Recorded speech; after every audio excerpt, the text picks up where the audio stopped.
ang iyong pag-iingat sa pamamagitan ni Kristo, kasama ng Espiritu Santo, magpaasawa ng hanggan.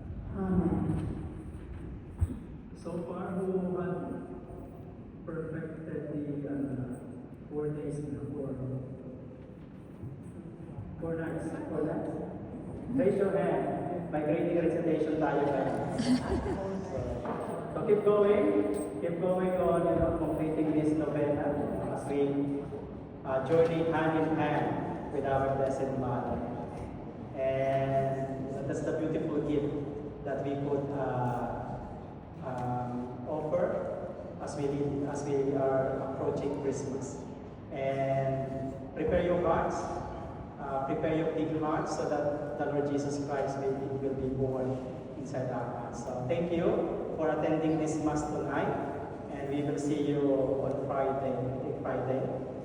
Friday, that's my last Mass here, Friday. I'll be Griffith tomorrow, so I'll be traveling to Griffith tomorrow for the Simbang Gabi. Only one night, Simbang Gabi.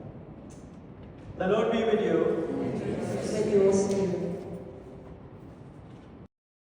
Kayo at hingin ang pagpapala ng Diyos. Please bow your heads and ask for God's blessing.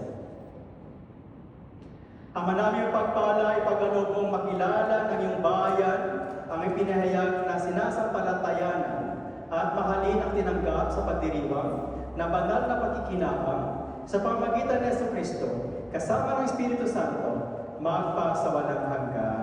Amen. And may Almighty God bless you all, the Father, the Son, and the Holy Spirit come down upon you and remain with you forever. Amen. Go and announce the gospel of the Lord. Thanks be to God.